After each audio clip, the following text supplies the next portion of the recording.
Hello friends, my name is Dr. Diksha Vajpayee Tiwari. I teach geography at Department of Geography, Dayal Singh College, University of Delhi. Today we'll try and understand the concept of urban sprawl. The objective of the present module are to understand the process of urbanization resulting in the creation of urban sprawl, to comprehend the concept and meaning of urban sprawl, to understand the factors leading to the creation of urban sprawl, and finally to understand various methods of measurement of urban sprawl. Let us start with an introduction to the concept of sprawl. The history of urbanization is yet unwritten. Only a small part of the preliminary work has been done. The history of urbanization dates back from the ancient times to the origin of cities during what is referred as the first phase of urbanization in the world.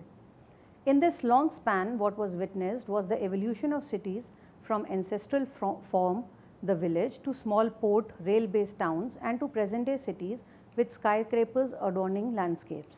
By the end of the 20th century, urban growth was rapidly pushing cities further and further out, and the cities were expanding spatially, while in the 21st century, the automobile revolution changed the dominant form of city living.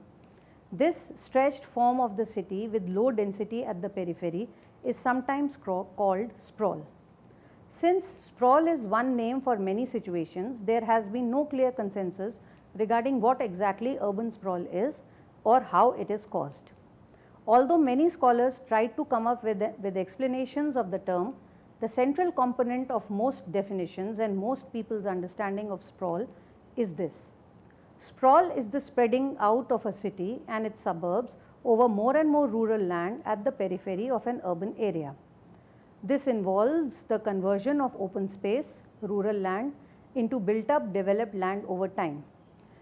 Now let us define the concept of urban sprawl. Urban growth is a critical cause of sprawl. As cities get bigger, they expand around their peripheries, but sprawl is more specific in nature. It is defined as uncoordinated growth. The expansion of a community without a real concern for consequences of poor environmental conditions or environmental impact. Urban sprawl is also known as horizontal spreading or dispersed urbanization. The uncontrolled and disproportionate expansion of an urban area into the surrounding countryside, forming low density, poorly planned patterns of development, is described as urban sprawl. Appearing both in high income and low income countries, urban sprawl is often characterized by a scattered population who live in separate residential areas with long blocks of houses and poor access. Often population is over-dependent on motorized transport and the place is missing well-defined hubs of commercial activities. Sprawl is also a highly political word, framing debate over the loss of agricultural land and wildlife habitat, the costs of automobile use, and appropriate design and policy solutions. It is also described as a dispersed, low-density development on the edges of urban areas characterized by fragmented and ribbon development. It is often associated with edge cities and with bland, car-oriented and functionally segregated landscapes. Although sprawl is often associated with a lack of planning or a failing planning apparatus, there are some authors who suggest that significant government policies and public agencies influencing decisions about road construction, housing finance and zoning have shaped the rise of sprawling cities. In most cases, urban sprawl is regarded as one of the major effects of urban growth.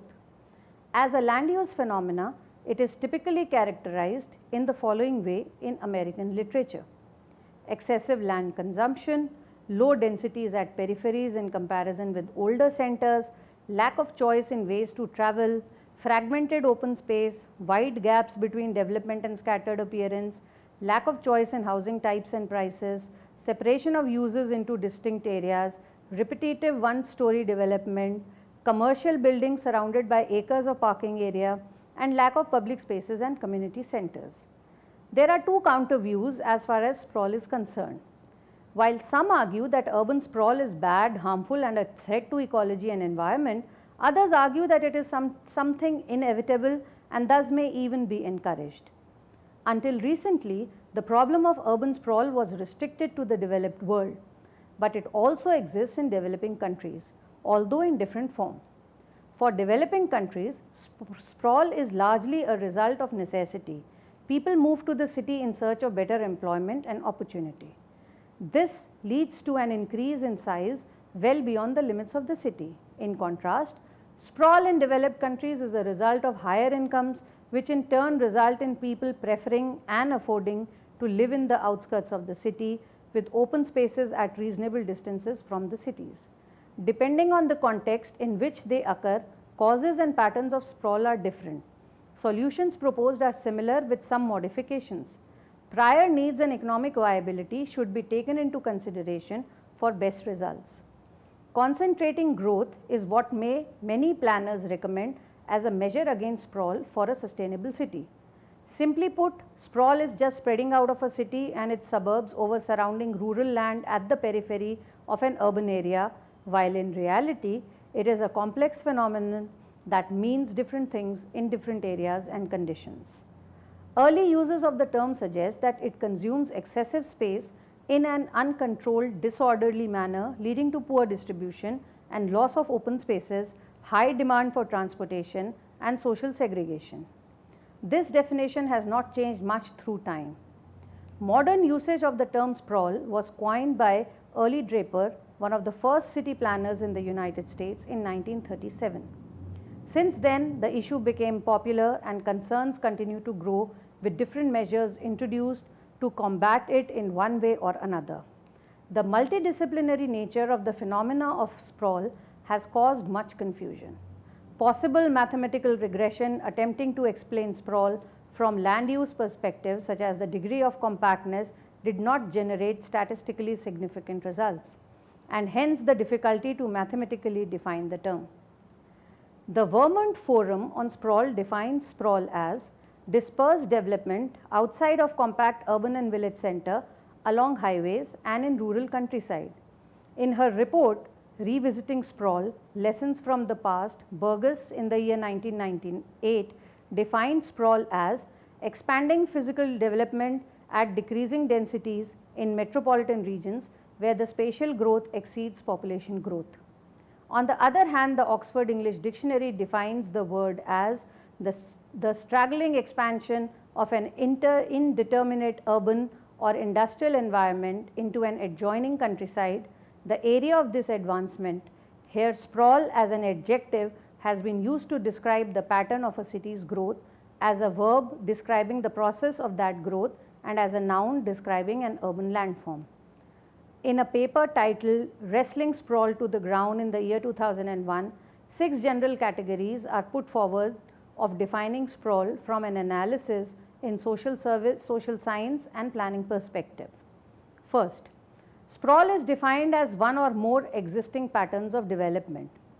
Those most frequently mentioned are low density, leapfrogging, distance to central facilities, dispersion of employment and residential development, and continuous strip development. This definition characterizes land use conditions, and it is conceivable that continuous development, ribbon development along corridors, and leapfrog development are 2 different kinds of sprawl. Other development patterns frequently characterized as sprawl in different literatures include large lot single family residential radial discontinuity, single land use or physical separation of land uses, and widespread commercial development. Second, sprawl is defined as a process of development that occurs over some period of time as an urban area expands. This suggests that some parts of an urban area may pass through a sprawl stage before eventually thickening and diversifying, so they can no longer be characterized as sprawl, at least by those authors who used to signify a stage or process of development. They use sprawl as a verb rather than a noun connoting a condition, but there is little in the literature to indicate when sprawl metamorphoses into non-sprawl. Third, sprawl is defined by an example by reference to the average density of a particular urban area. In some literatures, sprawl is frequently defined by one or more examples of low density or scattered pattern of urban development. Los Angeles is usually named the best exemplary definition of sprawled city. The flexibility of definition by example makes it possible to include all sorts of development patterns, from planned communities with clustered housing and mixed uses to ex-urban rural estates. Fourth, sprawl is used as an aesthetic judgment about a general urban development pattern. Generally, sprawl is widely known as ugly development with tendency to discontinuity and haphazard layout. Fifth, sprawl is a cause of an externality such as high automobile dependence, isolation of the poor. Traffic congestion, environmental contamination, income and racial segregation of neighborhood, the jobs housing mismatch, conversion of farmland to urban uses, and civic alienation are among problems of urban life and have been attributed to sprawl by various authors. But the description is basically dealing with what sprawl does or is supposed to do rather than what it is. Sixth, sprawl is the consequence or effect of some independent variable such as fragmented local government, poor planning or exclusionary zoning. Sprawl occurs as a consequence of the fragmentation of control over land use in metropolitan areas. Thus, generally speaking, as a noun, sprawl implies a condition characterizing an urban area or part of it at a particular time. Based on descriptions of conditions characterizing sprawl in literature and amplified by observation and experience, the following conceptual definition is suggested by authors like Galster, Hansen, Radcliffe, Woolman, Coleman, and Freiherr. Sprawl is a pattern of land use in an urbanized area that exhibits low level of some combination of 8 distinct dimensions: density, continuity, concentration, compactness, centrality, nuclearity, diversity, and proximity. Now let's try and list the reasons for the development of sprawl. Urban sprawl can be caused by a variety of different things. These are mainly included as lower land rates, lower cost of land and houses in the outer suburbs of cities, because the centers of urban development have really made people want to stop settling in these areas and want to venture out further. Improved infrastructure. There is increased spending on certain type of infrastructure, including roads and electricity. This is something that hasn't always been available, and there are still some areas that don't have these luxuries. That doesn't mean that they aren't working on it. Next, rise in standard of living. There are also increase in standards of living and average family incomes, which means that people have the ability to pay more to travel and commute longer distances to work and back home. Lack of urban planning. People love to find areas that are less trafficked, more calm, which leads them to sprawl out to other sections of the town. Unprecedented development, cutting of trees, loss of green cover, long traffic jams, poor infrastructure force people to move out to new areas. Lower house tax rates also lead to urban sprawl. Cities will usually have high property taxes, and you can usually avoid these taxes by living in other suburbs because the taxes are usually lower than they would be in other situations. Rise in population growth is another factor that contributes towards urban sprawl. Rise in population growth often leads to urban sprawling. As number of people in a city grows beyond capacity, the local communities continue to spread further and further from city centers. Then there are consumer preferences. People in high income groups have stronger preferences towards larger homes, more bedrooms, bigger balconies, and bigger lawns. This also causes urban sprawl, as this option is not available in crowded cities. People generally look out for low density residential areas where they can get home according to their preference. The causes and catalyst of urban growth and sprawl discussed by several researchers can be summarized as follows. For a general discussion on this, one may refer to Berkfield, Squivers, Harvey and Clark, and Bhatta in 2010. Bhatta in 2010 has delineated 25 different causes for the growth of urban sprawl. Look at the figure for more clarification. Let us now discuss effects, impacts, and consequences of urban sprawl. The places of sprawl and region that is impacted by it are distinct from each other. When sprawl takes place at the periphery of a certain city, it could have its direct or indirect impact on other parts of the city within its administrative border or on a neighboring city. Generally, two conflicting views are taken about the consequences or effects of sprawl. On one hand, some authors argue that it is harmful and strong measures should be taken to fight it. Others support and even encourage it. Urban sprawl may have both positive and negative consequences and impacts. But negative impacts are often more highlighted as this is an uncontrolled or uncoordinated growth, and eventually the negative impacts obliterates the positive sides. There are some positive impacts of urban sprawl like increase in economic production, increase in opportunities for employment, better opportunities and better services, creating better living conditions, better lifestyles. Urban sprawl can extend better basic service infrastructure as well as social capital such as transportation, sewer and water, better educational facilities, healthcare facilities to a larger population.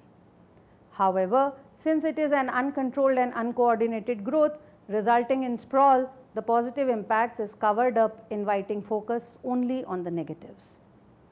During the 19th and early 20th centuries, in developed countries, urbanization was created from and it also led to industrialization. Surplus population from the villages were motivated to make a mass movement towards cities because of new job opportunities created there. For the cities too, their migrants provided cheap labor for the newly established factories.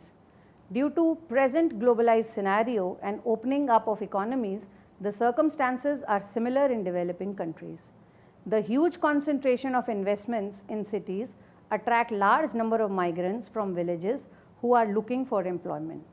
This creates a large surplus labor force, and because of which the wages remain low. Developed and developing countries of the world differ not only in the number of people living in cities, but also in the way in which urbanization is occurring. In many megacities of developing world, urban sprawl is a common problem, and a substantial amount of city dwellers live in slums within the city or in urban periphery in poverty and degraded environment. These high density settlements are often highly polluted owing to the lack of urban services, including running water, sewer, trash pickup, electricity or paved roads. Nevertheless, cities provide poor people with more opportunities and greater access to resources to transform their situation than in rural areas. Evidence of the environmental impacts of sprawl continues to mount. Kirtland in the year 1994 report that the impact of urban land on environmental quality is much larger than its spatial extent would imply.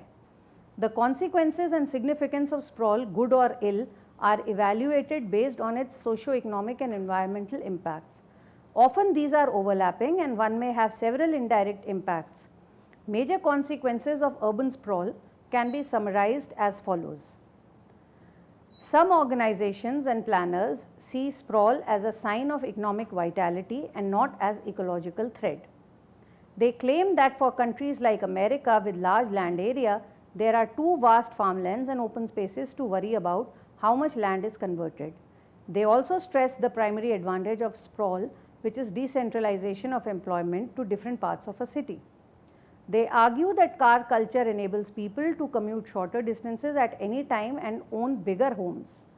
In addition, it is not healthy for people to live in areas with increased densities and smaller meter square of space per individual ratios, since this creates psychological and health problems. Therefore, their recommendation is for people to live in bigger plots with their own green spaces away from city centers and work areas. There are ecological impacts of sprawl, which includes land consumption. The amount of open space used by each inhabitant has increased in the last 20 years by 2 or 3 times. There is an increased energy consumption too.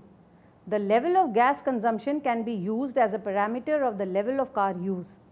The United Nations and the European Union have moved in favor of the compact city, embracing the position, supported by research, that more dense cities consume the least amount of energy for transport.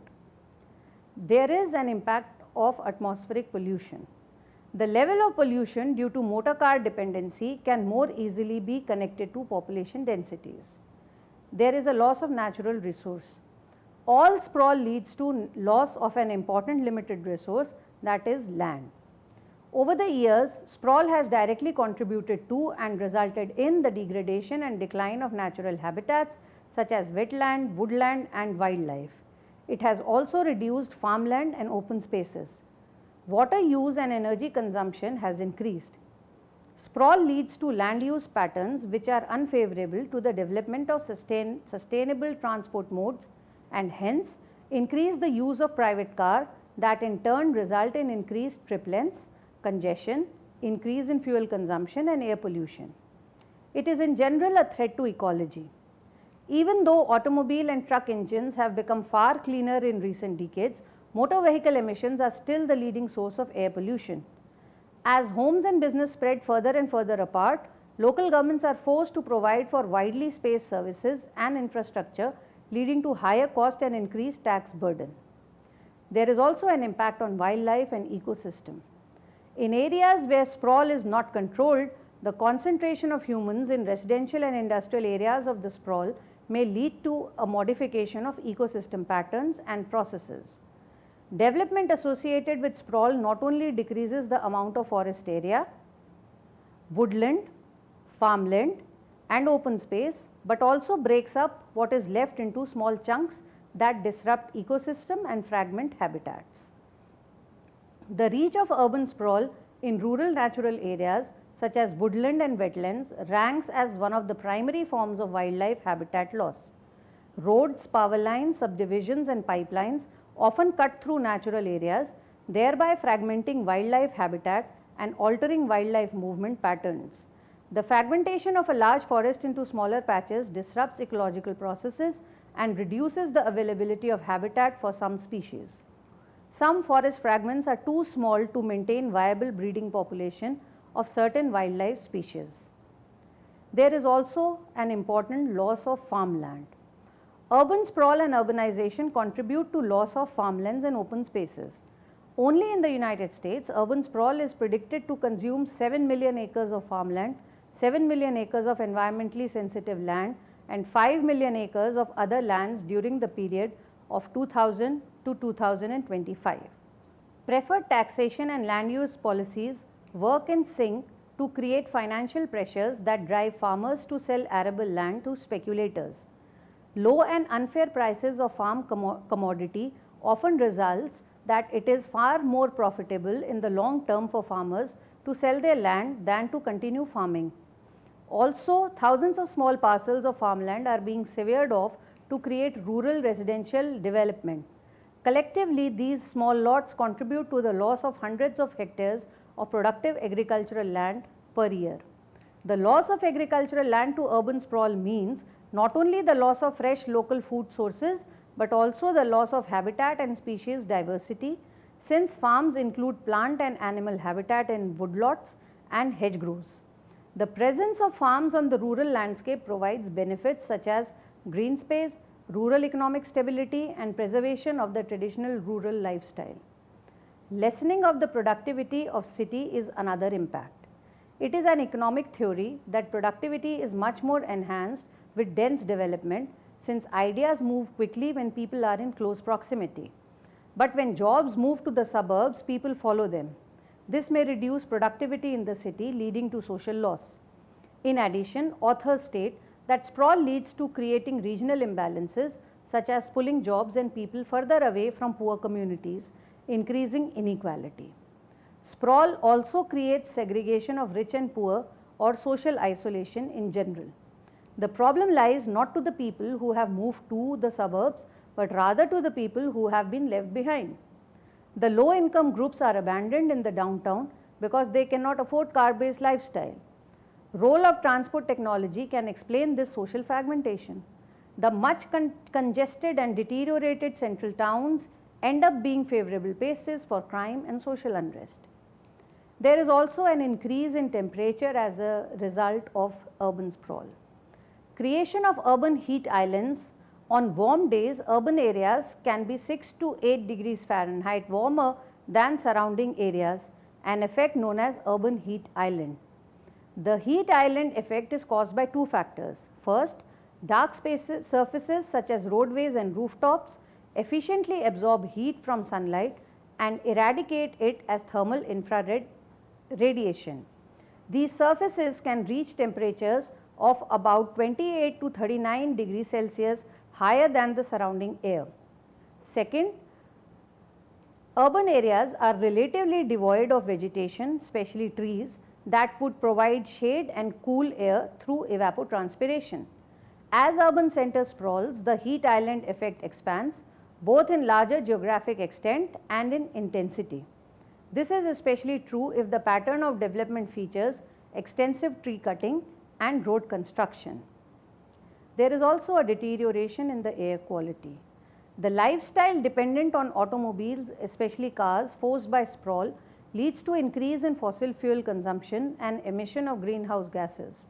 Urban sprawl contributes to poor air quality by encouraging more automobile use, thereby adding more air pollutants such as carbon monoxide, carbon dioxide, ground level ozone, sulfur dioxide, nitrogen oxides, volatile organic carbons, and microscopic particles. These pollutants can inhibit plant growth, create smog and acid rain, contribute to global warming, and cause serious human health problems. Apparently, it seems that low density urban growth or sprawl can provide better environmental conditions and fresh air, but Kahn and Swarsh in the year 2008 found that urban air pollution progressed despite sprawl. To conclude, a new development, be it planned or unplanned, could arise on vacant land or on land that was previously used for some other purpose. In most instances, though, whenever the need arises, it is the outskirts of the city that provides for unlimited vacant land, since inner cities are usually intact. Different situations are observed to cause sprawl. In almost all cases, rise in population plays a major role as a main cause. Urban sprawl has been recognized as a problematic aspect of metropolitan growth and development in the world. The growing concern about the issue is shared among planners, policymakers, environmentalists, and people in general. Thank you.